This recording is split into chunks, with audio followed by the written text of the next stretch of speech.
नमो भगवते वासुदेवाय। जय श्री हरि विष्णु। भगवान विष्णु सबका मंगल करें। आप सभी को माघ मास की सटतीला एकादशी की बहुत बहुत शुभकामना।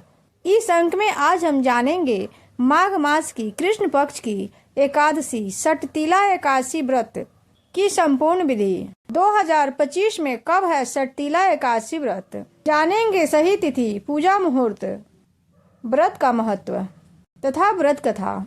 सटतीला एकादशी माघ महीने के कृष्ण पक्ष की एकादशी को कहते हैं। इस दिन भक्त 6 तरीकों से तिल का उपयोग करके भगवान विष्णु की पूजा करते हैं। सटतीला का अर्थ है 6 तिल है, इसलिए इस एकादशी का नाम सटतीला एकादशी पड़ा। सटतीला एकादशी माघ महीने के कृष्ण पक्ष की एकादशी यानी 11वें दिन को कहते हैं। सटतीला एकादशी का दिन बेहद शुभ माना जाता है और इस दिन दुनिया भर के भक्त सटतीला एकादशी व्रत का उपवास रखते हैं और भगवान श्री हरि विष्णु को प्रसन्न करने और उनका आशीर्वाद पाने के लिए उनकी पूजा करते हैं। इस व्रत को पापहारिणी के नाम से भी जाना जाता है, जिसका मतलब होता है ऐसा कुछ जो सभी पापों को नष्ट कर दे। इस व्रत को रखने से मनुष्य अपने सभी पापों से मुक्त हो जाता है और मोक्ष की प्राप्ति करता है। सटतीला एकादशी के दिन भक्त 6 तरीकों से तिल का उपयोग करके भगवान विष्णु की पूजा करते हैं, इसलिए इस एकादशी का नाम सटतीला एकादशी पड़ा। सटतीला एकादशी 2025 में 25 जनवरी शनिवार को है। वही पारण का समय 26 जनवरी को 7:21 से 9:34 तक है। अगर आपने इस चैनल को अभी तक सब्सक्राइब नहीं किया है तो कृपया सब्सक्राइब करके एक लाइक अवश्य करें। माघ का महीना भगवान श्री हरि विष्णु को प्रिय है। सनातन धर्म में इस दिन का बहुत महत्व है, क्योंकि ऐसा माना जाता है कि इस दिन भगवान विष्णु की पूजा करने से भगवान श्री हरि विष्णु उनकी सभी मनोकामनाएं पूर्ण करते हैं। शास्त्र के अनुसार इस व्रत को करने से कन्यादान यानी सोने का दान और 1000 साल की तपस्या के बराबर पुण्य मिलता है। अब व्रत का नियम जान लेते हैं। एकादशी का व्रत माघ मास की 10वीं तिथि की रात्रि से ही शुरू हो जाता है।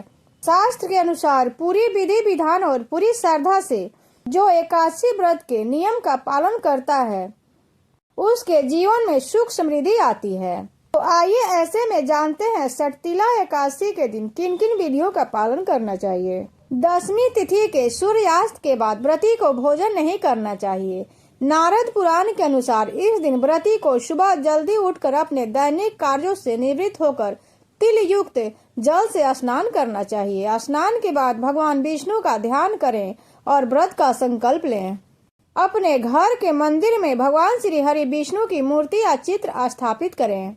मूर्ति और उसके आसपास तिल और गंगाजल छींटकर मूर्ति या चित्र को पंचामृत से स्नान कराएं, जिसमें तिल अवश्य मिलानी चाहिए।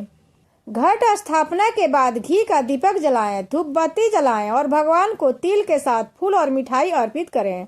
विष्णु सहस्त्रनाम का जाप करें।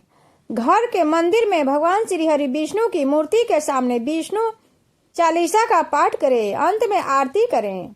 इस दिन तिल का दान करना सबसे महत्वपूर्ण अनुष्ठानों में से एक माना जाता है, क्योंकि शास्त्र के अनुसार आप जितने दिन तिल का दान करते हैं उतने ही दिन तक स्वर्ग में रहते हैं। सटतीला एकादशी व्रत से सभी प्रकार के पाप मिटते हैं और जो लोग इस दिन तिल का दान करते हैं उनकी दरिद्रता दूर होती है। जो लोग सटतीला एकादशी का व्रत करते हैं उनके पाप मिटते हैं, उनके जीवन में सुख समृद्धि धन्य धान सब कुछ प्राप्त हो जाता है। इस साल सटतीला एकादशी पर ध्रुव योग में है, यानी सटतीला एकादशी पर ध्रुव योग बन रहा है। व्रत वाले दिन ध्रुव योग प्रातः काल से लेकर अगले दिन 26 जनवरी को प्रातः काल 4:38 तक है, जो कि बेहद शुभ है। इसमें पूजा करना बेहद शुभ माना गया है। वहीं ज्येष्ठा नक्षत्र प्रातः काल से लेकर पूर्ण रात्रि तक है। माघ मास की सटतीला एकादशी का धार्मिक महत्व अतुलनीय है। अब एकादशी व्रत की कथा जानते हैं।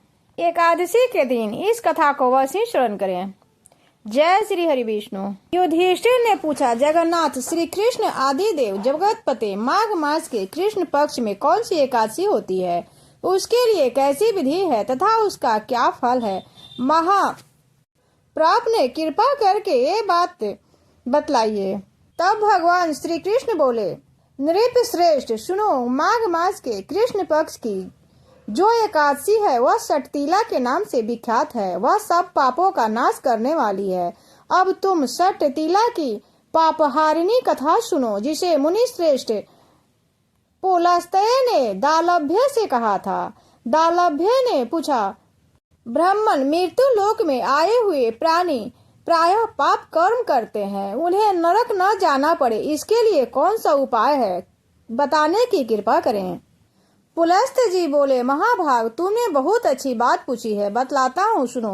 माघ मास आने पर मनुष्य को चाहिए कि वह नहा धोकर पवित्र हो, इंद्रियों को संयम में रखते हुए काम क्रोध अहंकार लोभ और चुगली आदि बुराइयों को त्याग दे। देवाधिदेव भगवान का स्मरण करके जल से पैर धोकर भूमि पर पड़े हुए गोबर संग्रह करें, उसमें तिल और कपास छोड़कर 108 पिंडिकाएं बनाएं। फिर माघ में जब आद्रा या मूल नक्षत्र आए तब कृष्ण पक्ष की एकादशी करने के लिए नियम ग्रहण करें। भली भांति स्नान करके पवित्र हो शुद्ध भाव से देवाधिदेव श्री विष्णु जी की पूजा करें। कोई भूल हो जाने पर श्री कृष्ण का नामोच्चारण करे। रात को जागरण और होम करे। चंदन अग्रज कपूर नैवेद्य आदि सामग्री से शंख चक्र और गदा धारण करने वाले देवेश्वर श्री हरि की पूजा करें। उसके पश्चात भगवान का स्मरण करके बारंबार श्री कृष्ण नाम का उच्चारण करते हुए कुम्हड़े नारियल अथवा बिजौरे के फल से भगवान को विधि पूर्वक अर्घ दें। अन्य सब सामग्रियों के अभाव से 100 सुपारियों के द्वारा भी पूजन और अर्धदान किए जा सकते हैं।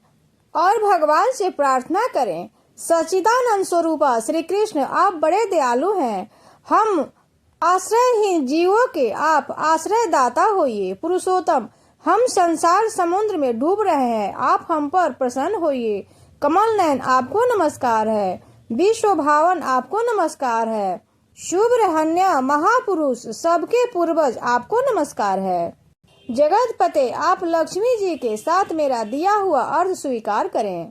तत्पश्चात ब्राह्मण की पूजा करें, उसे जल का बड़ा दान करें, साथ ही छाता जूता वस्त्र अवश्य दें। दान करते समय ऐसा कहें, इस दान के द्वारा भगवान श्री कृष्ण मुझ पर प्रसन्न हो। अपनी शक्ति के अनुसार श्रेष्ठ ब्राह्मण को काली गौ दान करें। द्विज श्रेष्ठ विद्वान पुरुष को चाहिए कि वह तिल से भरा हुआ पात्र भी दान करें। उनके तिलों के बोने पर उनसे जितनी शाखाएं पैदा हो सकती हैं, उतने 1000 वर्ष वह स्वर्ग लोक में प्रतिष्ठित होता है। तिल से स्नान करें, तिल का उपटन लगाएं, तिल से होम करें, तिल मिलाया हुआ जल पिएं, तिल का दान करें, तिल को भोजन में लें। इस प्रकार 6 कामों में तिल का उपयोग करने से यह एकादशी षटतिला कहलाती है, जो सब पापों का नाश करने वाली है। इस दिन तिल का दान करने से विशेष फल की प्राप्ति होती है। अपने प्रसाद में तिल की सामग्री का सेवन करना चाहिए। इस दिन चावल का त्याग करना चाहिए। षटतिला एकादशी के दिन व्रत रखकर घर पर हरि नाम कीर्तन करना चाहिए। यही एक व्रत है जो मनुष्य को मोक्ष के द्वार तक ले जाती है, मोक्ष का द्वार खोलती है। इस उपवास को करने से जहाँ हमें शारीरिक पवित्रता और निरोगता प्राप्त होती है, वहीं अन्न तिल आदि का दान करने से धन धान में बढ़ोतरी होती है। इससे यह सिद्ध भी होता है कि मनुष्य जो और जैसा दान करता है, शरीर त्यागने के बाद उसे फल भी वैसा ही प्राप्त होता है। अतः धार्मिक रीतों के साथ साथ हमें दान आदि अवश्य करना चाहिए। शास्त्रों में वर्णित है कि बिना दान किए कोई भी धार्मिक कार्य संपन्न नहीं होता है। जो लोग षटतिला एकादशी का व्रत करते हैं, उन्हें षटतिला एकादशी व्रत कथा अवश्य श्रवण करनी चाहिए, नहीं तो पूजा का पूर्ण फल नहीं प्राप्त होता है। सब बोलिए विष्णु भगवान की जय, कृष्ण भगवान की जय।